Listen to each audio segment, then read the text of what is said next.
Hey, welcome back everyone. It is now October 17th of 2022, and that means we're only getting closer to Tales of the Jedi and other Star Wars shows out there on the horizon as well by Favreau and Filoni that are really keeping George Lucas's vision alive and well. This is Mike Zero. Make sure to subscribe if you're new to the channel for future Star Wars updates. Also, by the way guys, make sure to drop a thumbs up on this video to support the channel. I thank you all so very much for the kind support. It is greatly appreciated. Now, one thing about the new Star Wars universe between Favreau, Filoni, and Lucas is that they are literally taking elements from the highlights of Legends and turning that into the official canon.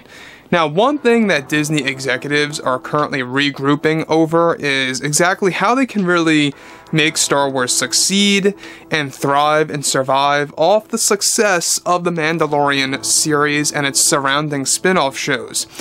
And this involves new Star Wars movies, specifically a new trilogy that's currently in the very early stages that we will actually be talking about today.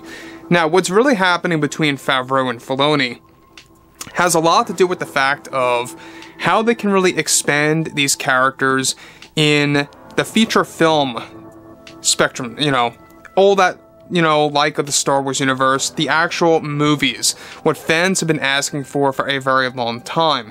Some fans really do believe that Star Wars is all about the films and that it deserves to be made in such a sense like that, and I do agree to a degree, I think that Star Wars belongs in the theaters, or it belongs to be in the long-form sense in the form of movies. Not that I'm saying that TV shows are the wrong way, it's just that I believe it's great to keep things equal like Marvel is doing, where you got both movies and TV shows, so it kind of works hand in hand. Now, with that being said and all, with both Favreau and Filoni creating new Star Wars projects, creators Jon and Dave are beginning to work on multiple new installments to evolve the brand into something greater than ever before. Now, it's described that as of late, Disney recently greenlit a big project that they plan to announce sometime by the holiday of next year that will revolve around a brand new trilogy of movies that will feature characters from The Mandalorian, including Luke Skywalker. The big plan by Disney executives is to create a new sequel trilogy for Star Wars fans that will feature beloved characters like Ahsoka, Luke, Boba Fett, and so much more that will be treated as a Legends story brought to life in the form of a trilogy. However, it's noted that Disney currently is planning the continuation of course, everything that takes place after Episode 9 separately, but this is entirely different and will serve as an expansion to the Mandoverse in the form of films.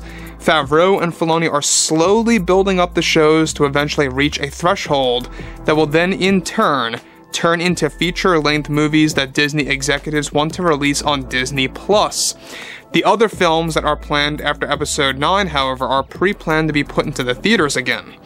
Now, let me just pause here quickly for a second before we, progress to the next exciting aspect of this. Now, the thing about Disney Star Wars right now is that it's all set on the Star Wars TV shows, right? They're really focused on TV, and they're really trying to slowly build their way back into making movies again. Now, obviously, Patty Jenkins and her Rogue Squadron movie did not end up well. That got cancelled. Taika Waititi is getting shown the door very soon.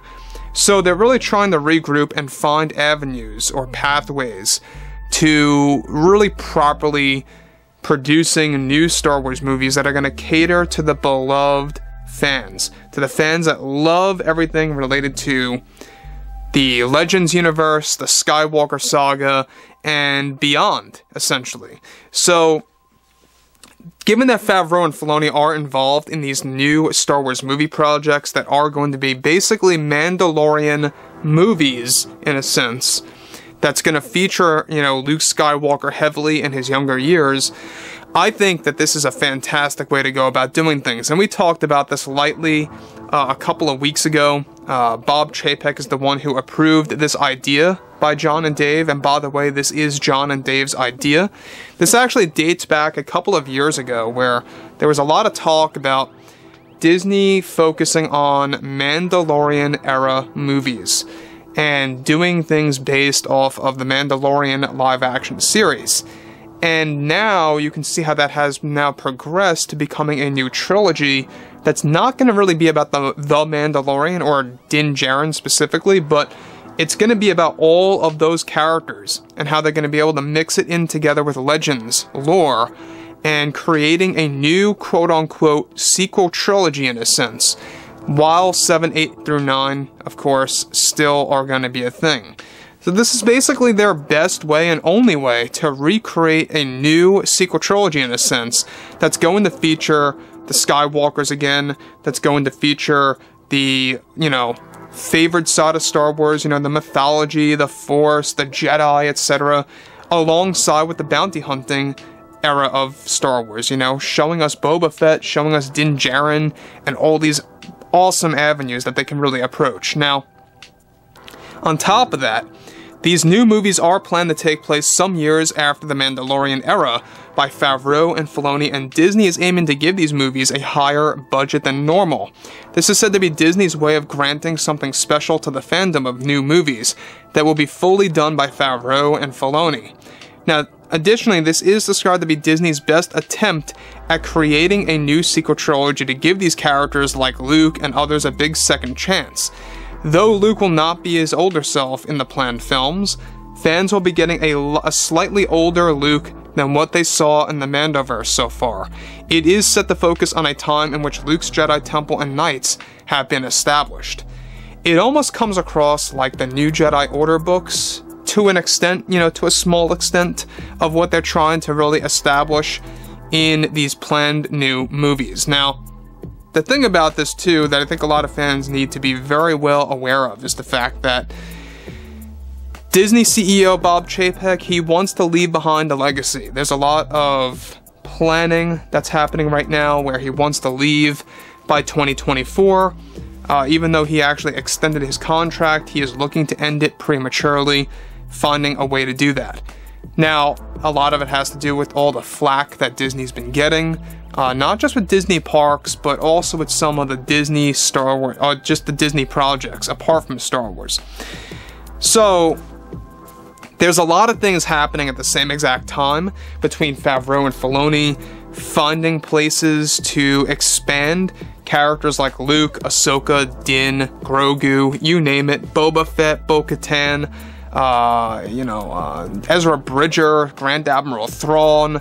I mean, there's so much to actually evolve from, and they're really trying to really create this ground level, right, this foundation to build upon, and that's basically what the Mandalorian series is. It's a foundation, and that's basically their baseline of Star Wars, and they're just building on top of that.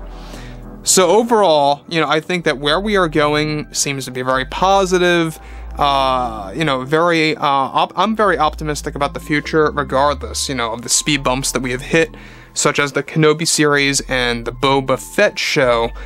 But when you look at something like this and how Bob Chapek is trying to really do great things, I have faith in Favreau and Filoni. I absolutely do. So, anyways, guys, drop a comment below. Let me know what you guys have to say about all this below in the comments. And if you guys did enjoy the content for today, make sure to drop a thumbs up on this video to support the channel. I thank you all so very much for the kind support, and I'll catch you guys next time.